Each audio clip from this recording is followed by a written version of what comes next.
So I want to take a moment to talk about something, and that's called MTG mathematics. And no, I'm not talking about blockers. Um, I'm not sure how many people know what I'm talking about, but in short summary, it's this idea of using math to figure out if a creature is good or bad. Now, that method might be a little dated due to the fact that a lot of creatures, even the common ones, tend to kind of feel like they're a +1 out the gate, and WotC tends to design their creatures with less negative effects, but I feel like it's still a little bit applicable here. So the general idea is that there's a point system when it comes to creatures. A creature and their CMC should be relative to their cost and ability. So let's say for each power and toughness, it gives a creature a +1, but for each cost of the creature, it gives it a -1. Each ability gives it a +1, each downside gives it a -1, and then given on how many points the creature has at the end will judge whether the creature is good or bad. Now, there are some abilities that could be considered to be better than others and worth more points, and then there's some abilities that are worse than others and considered to be worth less points. Like I said, those abilities might add more points while some take more points away. I'm going to reference to a lot of the creatures as a -1, a +2, a 0, etc., etc. Just know that negative is bad, positive is good, and zeros are, well, basic. For example, let's take the most basic of basic creatures, the grizzly bear. Grizzly bear is a 2/2 for 2 CMC. Right off the bat, the creature would get +2 points for having 2 power and 2 toughness, but then it would lose 2 points for being a 2 CMC.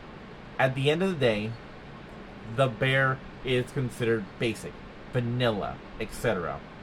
Now let's look at another vanilla-ish or 0 creature. Stormcrow. Stormcrow is a 1/2 creature with flying.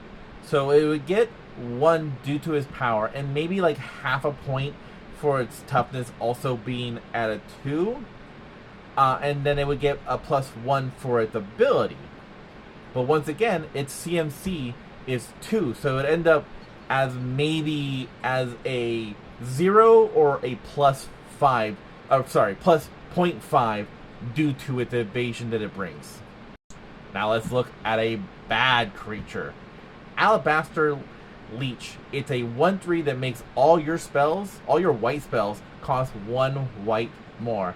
That cost 1 CMC. And it's not even an ability that affects everybody. It just affects you and makes every card in your deck worse. Sure, it has a big but. It has 1 power and 3 toughness. So I would say that it gets +1 for its power and then plus half and half for being 3. So like maybe a +2. But effectively, it becomes a -1 for each card in your deck. It's a -X. So if we're using the math logic, it's a -X equal to the number of non-land white cards in your deck. Now let's take a look at a card that could possibly be considered good or bad. Nebula Dragon. Math-wise, I would consider it a -1. Because it gets -3 when you compare its CMC compared to its power and toughness. It's 7, you only get 4 power and toughness. Right there, it's not cost efficient. But then, it gets a +1 for flying, the evasion. And then, it could get a +1 for the lightning bolt effect. But, by that same logic, some might say that it's a +1. Some would say that it should get a +1 for each of the damage from the bolt effect, aka +3 extra there. And since it can drop, bolt something or someone for 3 and possibly get rid of something on the board, some would say that it would be a +1 by that logic. Now let's take a look at what some people will consider a good card, Primeval Titan. Prime Time is a 6/6 for 6 CMC with trample and the ability to ramp for 2 lands. Any land, not basics. Right off the bat, we can say that the CMC and the power and toughness break even and make it a 0. But now we're going to add the abilities.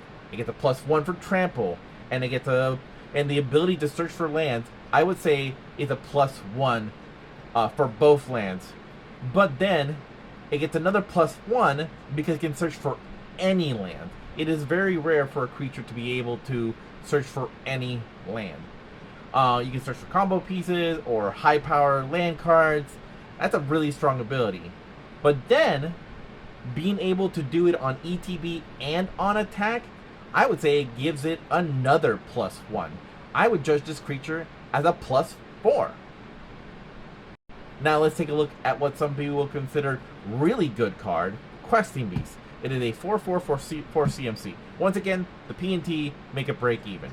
And now we're going to start adding the abilities. +1 for Vigilance, +1 for Death Touch, +1 for Haste. Not being able to be blunked by Jump Block, +1. Having the ability to have all your creatures' damage not be prevented, I would say that's a +2 since it's a blanket effect for all your creatures. And finally, not only being able to damage your opponent, but to be able to damage your opponent's planeswalkers, I would debate that's a +1 or a +2. You know, why waste a turn swinging at a planeswalker when you can just 2 for 1?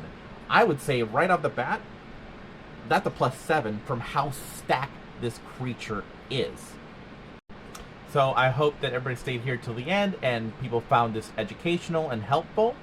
I just feel like when I was learning playing Magic, this was something that somebody taught me and talked to me about, and it helped me make better judgment on, like, during drafts, during, you know, construction and stuff like that. And I hope it helps somebody else. What are your thoughts on this? What are your thoughts on this idea of using math to evaluate creatures? Now, I haven't figured out if there's a logic that you can apply to artifacts, enchantments, and blah, blah, blah, but I've always been able to adapt it to, boom, creatures. So,